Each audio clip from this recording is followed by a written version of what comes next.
Welcome to lecture 24c, single slit diffraction. Upon completing this, you should be able to describe and calculate single slit diffraction, describe the conditions necessary for single slit diffraction, and compare it to double slit diffraction. When you shine red laser light into an opening that is only 0.1 millimeter wide, it does spread out and it forms an interference patterns of light and dark bands. The diffraction of light is observable if the hole is sufficiently small. This means that red light has a small wavelength. I told you in the previous lecture that you can actually see this for yourself. So you can go back and look at this and try it yourself. Single slit diffraction. When diffraction through a tall, narrow slit is known as single slit diffraction. A viewing screen is placed at distance L behind the slit of width A, and we're always going to assume that L is much greater than A. Now, this is a review of Huygens' principle. Each point on a wave front is the source of a spherical wavelet. Together, these wavelets will spread at the speed of light. They will create the next wavefront. The new wavefront is tangent to all of the wavelets. The new wavefront, in turn, is the source of an infinite number of wavelets that creates the next wavefront. Now, this is not strictly correct. The model is still useful for visualization purposes. We can also apply this to spherical waves. As with plane waves, each point on a wavefront is a source of new wavelets. These wavelets propagate at the speed of light and create the next wavefront. The new wavefront is tangent to all the wavelets, and the new wavefront, of course, is a source of an infinite number of new wavelets. Now, as a wavefront passes through a narrow slit of width A, each point on the wavefront, right here, can be thought of as the source of a spherical wavelet. The new wavelets spread out, overlap, and interfere with each other. This creates a diffraction pattern of alternating light and dark bands that we see on the screen. Now, shown here are the paths of several wavelets. Okay, here's the slit right here of width A. Shown here are the paths of several wavelets that travel straight ahead to the central point on the screen. The screen will be way off to the right. The paths are very nearly parallel to each other, thus all the wavelets travel the same distance and will arrive in phase at the screen. This creates the bright central maximum in the center of the diffraction pattern. The width of the slit must be greater than, but on the order of the size of the wavelength of light. If the slit is not the correct size, the pattern of light and dark bands will not appear. Okay, so here's what happens when the light is coming out from an angle. In this picture, these are pairs of wavelets. So wavelet 1 and 2 are a pair, and those wavelets start from points that are a/2 apart. Every point on the wavefront is paired with another point at distance a/2 away. So 3 is paired with 4, and 5 is paired with 6. If the path length difference is delta r equals lambda/2, then the wavelets arrive at the screen out of phase and interfere destructively. And if you look here, here's the path length difference right here. This is delta r. Notice here's the angle. And that's the same angle here. And this is a/2. So delta r is a/2 times the sine of theta 1. And that has to equal lambda/2. Together, these create the pattern of dark fringes on either side of the central maximum, which are located at a sine theta 1 equals lambda. Okay, now the resulting light from a single slit consists of a large central maximum or strong central maximum flanked by a series of weaker secondary maxima and dark fringes. As it turns out, we can only accurately locate the dark fringes, which occur at angles of theta p equals the inverse sine of p lambda/a. If the small angle approximation is valid, that is, theta is less than 5 degrees, the dark fringes are located at the angle of theta p equals p lambda/a for theta p in radians. Be careful with that. The bright fringes are located approximately halfway between the dark fringes. So p, of course, here is where the dark fringes are located. It's kind of like the order number. And this is the width of the central maximum right here. That's W. And, of course, this is L. And that's A. Okay, warning. This formula strongly resembles the one for the double slit one that locates the bright fringes, but this one locates the dark fringes, so be careful with that. Now, as you change the slit width, this is what happens. As the slit width increases, here's A is approximately equal to the wavelength of light. Here A is 5 times the wavelength of light. Here A is 10 times the wavelength of light. So the central maximum grows sharper. That has decreasing width. This indicates less flaring out of the light. The secondary maxima also decrease in width and strength. Eventually, if we make the slit very wide, the secondary maxima disappear entirely, although the light is still diffracted at the edges of the slit. That's not shown here.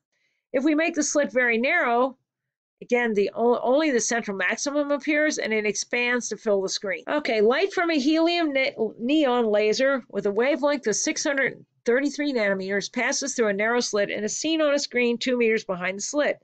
The first minimum in the diffraction pattern is 1.2 centimeters from the central maximum. How wide is the slit? Well, the physics of this is a single slit, and we can use the small angle approximation. We know the wavelength of the light. We know the distance between the slit and the screen. We know y1, first minimum of the diffraction pattern. And we know p equals 1 because it's y1. And what is a? So theta p will be p lambda over a, and s equals theta r. Yp will be theta pl, where theta is in radians. And the algebraic solution for that is theta p equals p lambda over a, or yp over l. And therefore, a has to be p times lambda l over yp. Now we can plug our numbers in. When we do that, we plug in our wavelength, converting everything to meters, our L, which is the distance between the screen and the slit, and YP, which is the first minimum of the diffraction pattern, where that's located on the screen. It turns out that the slit width is 0.11 millimeters. We can check that by figuring out what theta p is. Theta p will be 0.00122 divided by 2. And what we're doing is we're checking to make sure that the angle is small. It's quite a bit smaller than 5 degrees, so we're safe. This is a central maximum of a single slit diffraction pattern. Notice that the central maximum is the one that's really bright. The other ones are kind of dim, and they get dimmer the further you go out. The width of the central maximum on a screen, a distance L away, is twice the spacing between dark fringes on either side. And of course, that equals 2 lambda L over A. The further away from the screen you go, the larger L, the wider the pattern of light becomes as expected because it spreads out. The narrower the opening, the smaller the A, also the wider the width of light. So in other words, as you narrow the opening, the diffraction increases and it spreads out even more. Eventually, if you spread it out too far, you don't get anything. A laboratory experiment produces a single slit diffraction pattern on a screen. If the slit is made narrower, the fringes will widen out. They'll move further apart because YP and A are inversely proportional to one another. Light passes through a 0.12 millimeter wide screen and forms a diffraction pattern on a screen 1 meter behind the slit. The width of the central maximum is 0.85 centimeters. What's the wavelength of the light? The physics of this is a single slit diffraction. We know A, we know L, we know W, but when we want to know lambda, so W equals 2 lambda L over A. We solve it for lambda. Lambda equals WA over 2L. Now we can plug in we have to convert everything to the same units, and I strongly suggest meters on this, 0.0085. Here's our 0.00012. That's our slit width. And of course, 2 times L. When you crank the math, it ends up being 510 nanometers. And we can check to make sure that everything's okay. The angle is W over L. It is much less, way less than 5 degrees, so you don't have to worry about that one. We sort of kind of waved our hands at what the double slit diffraction pattern looks like. Reality is a lot more complicated than that. In the double slit experiment described previously, it was assumed that the slit width was much less than the separation between the slits. In other words, A is much less than D. What if this is not the case? And that's usually what it is not the case. Well, here we have an interference pattern for 2 vanishingly narrow slits where A is much less than D. Here we have a diffraction pattern for a single slit. Can you sort of see if you add these two together, do a little bit of magic in your head that you wind up with this? It turns out this is the envelope for this. You haven't changed the fringe locations, but you do lose some fringes. Where these minimums occur, you lose some fringes. Now the intensity formula for this is I equals Im cosine squared beta sine alpha over alpha quantity squared. This is the interference pattern. This is the diffraction pattern. And of course, A is the slit width and D is the distance between slits. Here's a picture of this. Here is a single slit. Here is a real double slit. Notice the little tiny maximum and minimum that are inside this double slit pattern. And this is because the real diffraction pattern you see is the combination of that produced by this double slit, that's one, and that produced by the slit itself.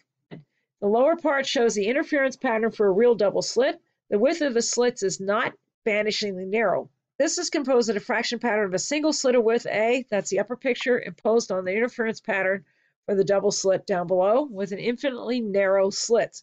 And of course, that'll become the envelope. Only the intensities are affected. The location of the fringes is not affected. That's a good thing. The diffraction pattern below arises from a single slit. If we were to sharpen the image that makes the central spot narrower, what should we do with the slit width?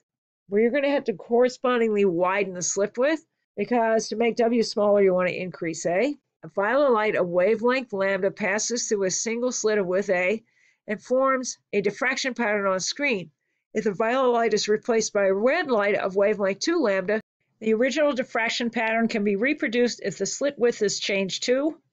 If you double A, you need to double lambda to keep the same pattern. Which of the following must be satisfied if interferences occur for light passing through a single slit? The width of the slit must be comparable to the wavelength of light. Thank you.